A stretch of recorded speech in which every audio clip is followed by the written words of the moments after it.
जो आप चाहें उससे भी अधिक पाएं। सभी को गोवर्धन बाबा की ढेरों ढेरों शुभकामनाएं। आज मैंने गोवर्धन बाबा बनाई है। बहुत कम गोवर्धन, तो बहुत छोटे से बाबा बने हैं और उनको दिखाया भी है बनाते हुए। तो क्या आप लोगों को भी अच्छे लगे? कि आप लोग के अभी इसी तरीके से बनते हैं गोवर्धन। कूट 56 भोग के सामने मेरी थाली बिल्कुल फीकी है, लेकिन मैंने बहुत भाव से, बहुत प्यार से बनाया है, तो बाबा को मेरा भोग जरूर से पसंद आएगा। है एवरीवन, दीपावली के इस पावन पर्व की श्रृंखला में आज आता है गोवर्धन बाबा जी का व्रत और त्यौहार। तो गोवर्धन बाबा की पूजा होती है। सभी अपने यहाँ गोबर के जो है गोवर्धन महाराज बनाते हैं, अपने अपने तरीके से सभी बनाते हैं। मैंने भी बनाए थे, क्योंकि गाय के गोबर से बनाती हूँ और गोबर आज बहुत कम था, तो बहुत छोटे से स्वरूप बनाए हैं मैंने। तो बस कहते हैं ना कि भाव भक्ति के जो हमारे भगवान होते हैं, तो उन्हीं का पूजन किया है और उनके लिए बनाई है आज सात्विक थाली।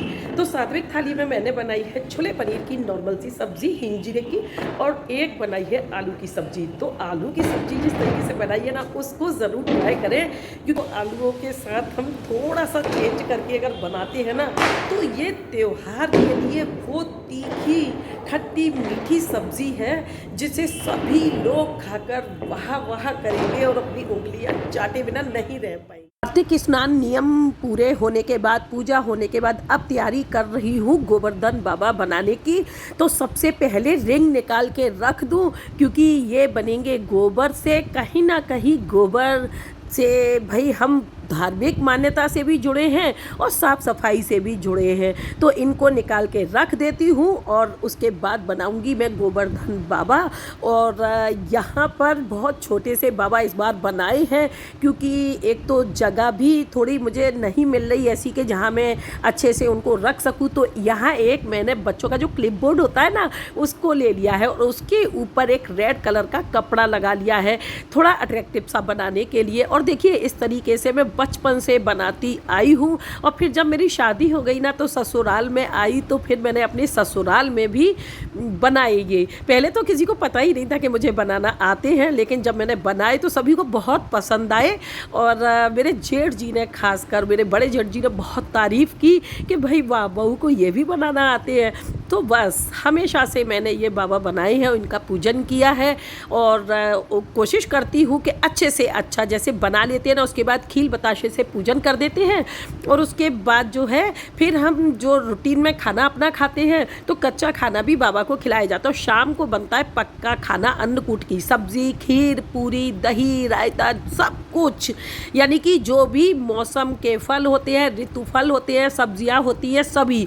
तो देखिए, यहाँ फटाफट से मैंने बना लिए हैं। ये पूरे बाबा पूजन के लिए तैयार हो गए हैं। ये गोवर्धन पर्वत अपने मन में मनोकामना रख के, और यहाँ पर बनाते समय ना थोड़े बाबा के गुणगान भी कर लेने चाहिए और अच्छी अच्छी सी जो भी बातें हैं पूजा से जुड़ी हुई। अब मैं किचन में आ गई हूँ। ये चने भिगो दिए थे, तो इनको उबलने के लिए रख देती हूँ। और ये दूध रख दिया है साबूदाने की खीर बनाने के लिए। तो साबूदाने की खीर जो है, उसके लिए भीगे हुए साबूदाने भी ले सकते हैं, और नहीं है तो साबूदाने को बहुत अच्छे से धुल लें। मैं बार बार जोर देती हूँ, जब भी साबूदाने की कोई डिश बनाती हूँ तो बताती हूँ कि इसमें स्टार्च बहुत ज़्यादा होता है। तो स्टार्च बिल्कुल भी नहीं रहना चाहिए, क्योंकि ये चिपचिपा कर देता है हमारी किसी भी डिश को। तो ये देखिए, यहाँ पे मैंने वॉश करके रख लिया है। जब तक हल्के हल्के दूध उबलेगा ना, गाढ़ा होगा, तब तक ये साबूदाना इसमें भीग के, ये देखिए एकदम मोती सा चमक रहा है, दाना दाना। और इसमें मैंने काजू भिगो के रख लिए थे, वो भी साथ में डाल दिए हैं यहाँ पे इसके पकने के लिए, तो बहुत अच्छा लगता है। और ये अब देखिए, यहाँ पर कढ़ाई ले ली है, जल्दी से बना लेती हूँ छोले पनीर। तो थोड़े से छोले निकाल लेती हूँ, वैसे तो सिंपल ही बनाए हैं। और ये देखिए, पनीर को तब तक मैं तल लेती हूँ। यहाँ पे इसको फ्राई करूँगी।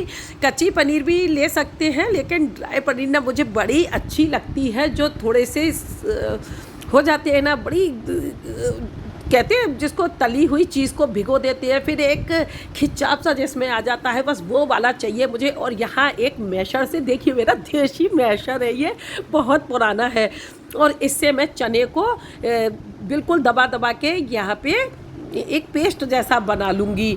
तो इसमें सीक्रेट दे रही हूँ मैं, क्या दे रही हूँ कि हींग जीरे की सब्जी से सभी भागते हैं कि भाई तरी गाढ़ी नहीं होगी, ये नहीं होगा, वो नहीं होगा। तो आज देखिए कैसे सब कुछ होगा। तो मिर्च, हल्दी पाउडर, धनिया पाउडर ले लिया है और कढ़ाई में ये देखिए यहाँ पे हो गया है ऑयल गरम। तो तेज पत्ता और हल्का सा कूट के ये गरम मसाला ले लिया है और ये ले ली है यहाँ पे जावित्री। ये जावित्री ज़रूर लें, बहुत अच्छा टेस्ट देती है, बड़ा अच्छा फ्लेवर आएगा। एक छोटी इलायची भी है।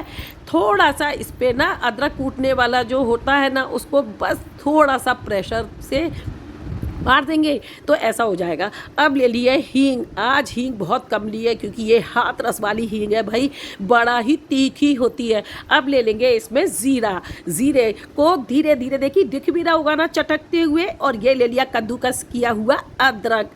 बिल्कुल लो, एकदम से लो रखना है हमें गैस का फ्लेम। और यहाँ क्या करेंगे कि ऑयल गरम करके ना कोशिश करें कि फ्लेम बंद कर दें, अगर लो ना कर पाए तो ज़्यादा ऑयल गरम हो जाए तो इस तरीके से सेकते हैं हमारे ये मसाले। और अब देखिए सारे मसाले डालने के बाद इसमें ले लिया है पानी। अब देखिए आप पूरा आधा किलो चना है और पनीर है। तो भाई इतनी सारी सब्ज़ी कैसे बनेगी गाढ़ी। तो यहाँ ले लिया है मैंने ये टमाटर। तो इसको चर्नर में चर्न कर लिया है और ये 2 टमाटर हैं, इसको भी अच्छे से भूनेंगे जब तक ये मसाला अपना ऑयल रिलीज़ ना कर जाए। और यही पहचान होती है मसाले की। भाई इतने मसाले में तो 250 ग्राम भी सब्ज़ी नहीं बनेगी। और ये बात हो गई या चने की। और जो हमने पेस्ट बनाया था ना, इसको आप अच्छे से इसमें मैश करके और इसको भी भून लें। बस पहचान क्या है कि ऑयल जो है रिलीज़ हो जाए मसाले में से, समझ लें भाई पक गई हमने जो भी चीज़ पकानी थी। तो इसमें नमक ले लेंगे और नमक के साथ ढक के थोड़ी देर के लिए इसको पकाएंगे ताकि ये चने का पेस्ट जो है ना एकदम गाढ़ा ग्रेवी का रूप ले ले। और अब इसमें हमने ले लिया है पनीर और पनीर के साथ इसको चलाएंगे। और चलाने के बाद बस सिंपल सी सब्ज़ी है, आप सभी लोग बनाते हैं वही तरीका है। थोड़ी देर में अब इसमें चने आ जाएंगे, फिर इसमें पानी डालना है। भाई पानी कैसे डालना है तो सीक्रेट यही होते हैं हमारी बेस्ट रेसिपी के कि पानी को उबाल के रख लेना है भाई गरम गरम। तो उसी पानी को, और छोले के जो उबले हुए पानी होते हैं ना उसको भी नहीं फेंकना है क्योंकि सारा सत्व तो उसी में आ जाता है। और अब इसको ढक के पकने देंगे। यहाँ देखिए भाई खीर बनके रेडी हो गई है। इसे कर लेते हैं ट्रांसफ़र। आलू की सब्जी के लिए आलू को उबालेंगे और उसको फोड़ देंगे और फोड़ने के बाद इसमें कद्दूकस किया हुआ अदरक और कटी हुई बारीक मिर्ची और अब हींग जीरे से छोकेंगे। उसके बाद उसमें टमाटर की प्यूरी लेंगे या टमाटर को महीन बारीक पिसा हुआ ले लेंगे। इसके बाद उसमें लेंगे थोड़ा सा टमाटो केचप और इस केचप से जो टेस्ट आएगा ना बेहतरीन वाला टेस्ट होगा। तो ये सब्ज़ी तो हो गई रेडी। अब एक पैन ले लिया है और पैन में ले लूँगी ऑयल और ये इस तरीके से फोड़ने हैं हाथ से आलू। हमें जैसे समोसे के लिए फोड़ते हैं ना तो बस मैश नहीं करने हैं, बड़े बड़े टुकड़े रहने देने हैं। इसमें ले ली है हींग और तरीका बस वही है। किसी भी सब्जी में टेस्ट लाने के लिए ऑयल गरम करें और उसके बाद बिल्कुल लो फ्लेम कर लें, तब मसाले इसमें लें। और सभी कुटे हुए मसाले ले लिए हैं हींग के साथ ज़ीरा, और ज़ीरे को भी धीरे धीरे देखिए चटकता हुआ दिख रहा है ना, ये पता चल रहा है कि झाग छोड़ता हुआ कि ऑयल हमारा ज़्यादा गरम नहीं है। और जब ये ज़ीरा मुंह में आता है ना बहुत टेस्टी लगता है। और ये ले लिया है कद्दूकस किया हुआ अदरक। अब इसके साथ धीरे धीरे यहाँ पे भूनते हुए ये मिर्च, ज़रूरी नहीं कि हर जगह पेस्ट ही लें, कभी कभी ना दरदरी ये मिर्च जो कटी हुई होती है ना बड़ी टेस्टी लगती है। तो आलू की सब्ज़ी जो होती है ना खुश्क या अरबी की सब्ज़ी, उसमें ये कटी हुई मिर्च बहुत अच्छी लगती है, छोटे छोटे से दाने आते हैं। हल्दी ले लेंगे और इसके साथ ले लेंगे ये धनिया। देखिए दरदरा दरदरा दिख रहा है ना धनिया। महीन मसाले भी ज़रूरी नहीं होते हैं, यहाँ मेरे हाथ के कुटे हुए मसाले हैं ये सभी। एकदम महक जाता है किचन पूरा जब भी ये सब्जियां बनाती हूँ। आस पास के भी पूछने लगते भाई आज क्या स्पेशल बना है। अब ले ली है इसमें टोमेटो प्यूरी। तो प्यूरी के साथ भी इसको हम अच्छे से भूनेंगे। तरीका वही है, मसाले भूनने का तरीका मेरा भाई सब में एक ही है। तो लोग आँख बंद करके पहचान जाते हैं कि हाँ ये सब्ज़ी मैंने ही बनाई है। और इसीलिए एक सब्ज़ी अगर 100 हाथों में जाती है तो बिल्कुल अलग टेस्ट देती है। और अब ले लिया है टोमेटो केचप। इससे ना एक न्यू फ्लेवर मिलेगा हमारी इस आलू की सब्ज़ी को। और हाँ, इसको यूज़ करने के बाद ना हमें ज़्यादा पकाना नहीं है। यहाँ फ्लेम मैंने कर दिया है बंद और इसको बस मिक्स कर रही हूँ ताकि ये मसाले में मिक्स हो जाए। अब आलू ले लेंगे और आलू को भी पहले कर लेंगे मसाले में मिक्स। अब फ्लेम फिर से स्टार्ट कर दिया क्योंकि नमक डाला है हमने और नमक के साथ करना है इसको मिक्स। फ्लेम बहुत लो रखेंगे क्योंकि टोमेटो प्यूरी जो मीठी होती है ना, तो इसको लगने का डर होता है और ये लगने बिल्कुल भी नहीं देनी है।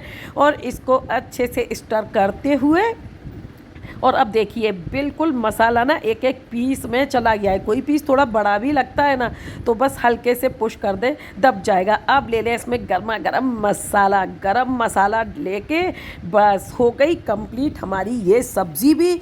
और दोनों सब्जियां लगभग रेडी ही हैं। हाँ, चने की सब्ज़ी को अगर गाढ़ा रखना है तो थोड़ा मीडियम फ्लेम पे उसको खदकने दें, और अगर तरी वाला रखना है तो बस कंप्लीट हो गई। और ये है मेरा तड़का, सीक्रेट तड़का। अब कहेंगे ये रेड रेड क्या है, तो घी लें और ये रतन जोत है, रतन जोत जिसका हलवाई लगाते हैं तड़का।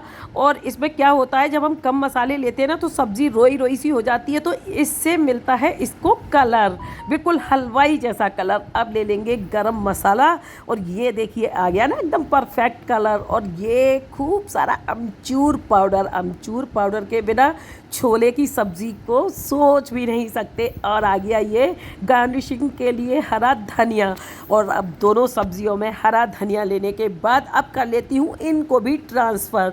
तो एक बोल में करूँगी ये आलू की खुश्क सब्ज़ी को ट्रांसफ़र, और फिर ऊपर से अभी एक और सीक्रेट आने वाला है इसमें। और कर तो आप मन से कुछ भी सकते हैं, लेकिन फेस्टिवल टाइम है ना, थोड़ा डिफरेंट करेंगे ना तो मेहमान भी ना बाई बाई करके रह जाएगी। और ये खूब सारे पिस्ते से डेकोरेट कर देती हूँ खीर को, भाई बाबा का भोग है। तो अब यहाँ पे आ गया हमारा सीक्रेट, और ये आ गई हमारी पनीर। इसको कर देंगे हल्का सा कद्दूकस। देखिएगा गार्निशिंग भी हो गई, अट्रैक्टिव भी हो गई, और खाने वाला पूछेगा नहीं, बस फटाफट से खाने लगेगा। हरे धनिए से कर देंगे गार्निशिंग। और ऐसी सब्जी जब सामने हो तो बस क्या कहने, मुंह में पानी ही आ जाता है। और ये बन गया रायता। अब लगा लेती हूँ पूजन की थाली, क्योंकि बच्चे हैं बहुत भूखे, और बाबा की पूजा होने के बाद तुरंत फटाफट से सभी लोगों को मिलेगा खाना। और ये बाबा के लिए खीर, दानेदार मोतियों। अब फटाफट से बना लेती हूँ पूरियाँ जल्दी से, और शाम हो चुकी है, पूजा भी शाम के टाइम ही होती है, तो बस जल्दी से कर लेनी है पूरी तैयारियाँ कंप्लीट। बस अब तलनी है फटाफट से पूरियाँ। तो अठावरी निकलेगी बाबा की, और ये अठावरी निकाल रही हूँ मैं घी में। और बाबा की जो पूरियाँ हैं ये थोड़ी कुरकुरी हो गई हैं, तो कोई बात नहीं, चलेगा। और हाँ, भगवान का जो भी भोग प्रसाद होता है ना, तो पूरियाँ बहुत नरम रखनी चाहिए यहाँ, क्योंकि गरम गरम खाना ही बाबा को भोग में लग रहा है, तो ज़्यादा सोचने वाली बात नहीं है। और ये बस पूरी एक के बाद तलती हुई आ गई। और अब मेरा काम पूरा हो गया है यहाँ पे कंप्लीट, और शाम हो चुकी है। और शाम के टाइम में क्या करेंगे कि अब हम ना बस पटाखे चलाएंगे और धूम मचाएंगे, बाबा का पूजन करेंगे, और उसके बाद खाएंगे खाना। पूरियों की महक से ना बस एकदम से भूख भागी जाती है, अच्छा नहीं लगता बिल्कुल पूरियाँ खाएं। हाँ, गर्मा गर्म पूरी एक दो खा सकते हैं, उसके बाद बस कल दोज के दिन तो पूरी बनानी ही नहीं है, ये आज से ही डिसाइड कर लिया है। और ये हो गई हूँ मैं रेडी, और अब करूँगी पूजा। बच्चों के लिए भी थाली लगा के रख दी है, और बाबा के पूजन की भी पूरी तैयारी कर ली है। बस फ़र्क है कि बाबा की थाली में ना फल और खील बताशे भी हैं, और बहुत सारी चीज़ें हैं। धीरे धीरे बीच बीच में टाइम मिलता गया ना, तो बाबा को दही, मिश्री और मिठाइयाँ सभी तरह के जो हैं भोग बाबा को लगाते गए हैं। और परफेक्ट है शाम का ये भोग बाबा का। 3 सब्जियां हो गई, रायता हो गया, दही हो गया, सब कुछ है। तो एक थाली में इतना कुछ नहीं आया है, तो बस बाबा को अलग अलग थोड़ा थोड़ा सभी कुछ पहले से खिला रखा। और ये है मेरे बाबा। जब बाबा कहते हैं ना तो रेडी होके देखो कितने प्यारे लग रहे हैं ना मेरा बाबा। तो यहाँ पर इनको थोड़ा सा मैंने वाइट लुक दिया है बाबा को। वैसे खील से ही डेकोरेट करते हैं, बट टाइम ज़्यादा नहीं था, तो मैंने ये थोड़ा सा वाइट लुक दे दिया दिया है यहाँ पे बाबा को कि बस तभी तो माने जाएंगे ना बाबा। और बस दीपक इसी तरीके से लगा के रखे जाते हैं और ये बालकनी में बाबा बैठे हुए हैं। यहाँ पे आतिशबाजियाँ होती हुई सभी आतिशबाजियाँ कर रहे हैं और अब दोनों बेटे करेंगे बाबा का पूजन। और इसी के साथ पूजन के साथ ही फिर हम लोग अपना कर लेंगे डिनर। तो बाबा का पूजन ना नॉर्मल सा होता है, ग्यारह भी होती है इनकी बाबा की और दीपक से भी पूजन होता है। तो श्री गोवर्धन महाराज महाराज तेरे माथे मुकुट बिराज रहो। तो यहाँ पर गले की बजी हुई है बैंड, तालियों से, ताल मजीरों से बाबा को जगाया जाता है, पटाखों से, सभी से। तो बाबा को जगाया जाता है और उनका भोग लगाया जाता है और अपने सुखी भविष्य की कामना की जाती है। ये किसानों का भी बहुत बड़ा पर्व होता है, हमारे घर की सुख समृद्धि का बड़ा पर्व है। सभी को कथा पता है कि इंद्र भगवान के प्रकोप से बचने के लिए, ग्वाल वालों को बचाने के लिए कृष्ण भगवान ने एक उंगली पर गोवर्धन पर्वत को उठा लिया था और तभी से पूरे ब्रज में पूजा होने लगी थी गोवर्धन महाराज की, यानी कि गोवर्धन पर्वत की। और घर घर में भी फिर पकवान बना बना कर अपने अपने तरीके से लोगों ने पूजन स्टार्ट किया बाबा का।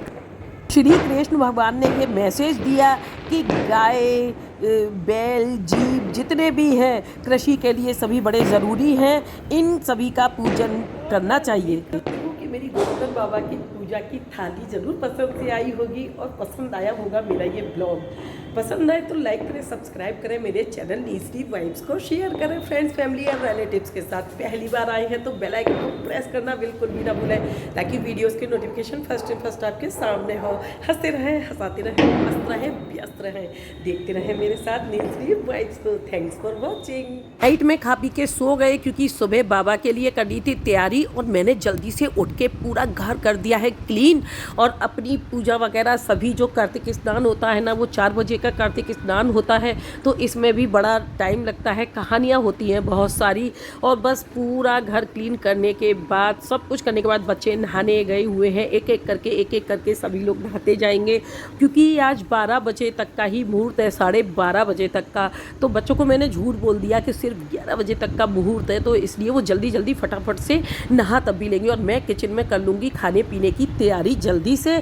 और ये देखिए मैं यहाँ पे जल्दी जल्दी से पूरा क्लीन करके एक बार दिखा देती हूँ। पूजन देखिए, मेरी तुलसी माता जी का पूजन भी कर लिया है, दीपक भी जल गया है, सब कुछ विधि विधान से हो चुका है। बस अच्छे से दौज की पूजा हो जाए।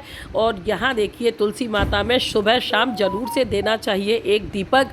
और ये आरती पूजा की पूजा करते हुए कहानी सुनते हैं ना, तो इस तरीके से हाथों पे बनाते हैं। तो मैं भी बना रही हूँ और हंसी भी आती है और रोना भी बहुत आता है कि बचपन के दिन पता नहीं कहाँ गुम हो जाते हैं। ये बचपन से करते आ रहे हैं और अभी भी करते हैं। बच्चों ने फटाफट से जल्दी जल्दी से दौज कर ली, डर की वजह से कि कहीं हमारा टाइम ओवर ना हो जाए। फिर मैंने उनको बताया भाई 12:30 बजे की पूजा थी और मैं कर रही हूँ अपने भाई का पूजन। और ये देखिए जो मैंने दहलीज पे दिया लगाया था ना, वो भी दिया दिखा देती हूँ मैं आपको, अच्छे से जल रहा है खूब बढ़िया तरीके से। ये बादाम भिगो देती हूँ फटाफट से, आज बनाऊंगी बादाम का हलवा क्योंकि बाबा अभी तक हैं, उनको हटाया नहीं है। तो जब विदा होते हैं ना तो तब भी उनको खिला पिला के ही विदा किया जाता है। कहते हैं ना कि जिसका कोई नहीं होता उसका ऊपर वाला होता है। तो जिन भाइयों के यहाँ बहन नहीं है या जिन बहनों के पास भाई नहीं है तो उन्हें भी उदास होने की ज़रूरत नहीं है।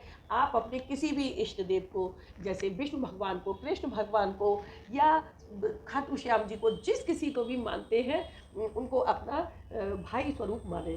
मैंने हनुमान जी को अपने भाई के रूप में माना है और विष्णु भगवान को तो मैं बचपन से पूजा करती आ रही हूँ।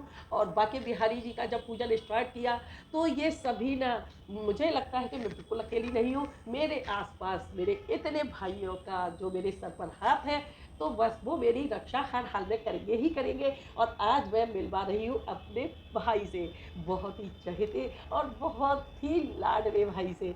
तो बताइएगा कैसा लगा मेरे भाई से मिलके आप लोगों को।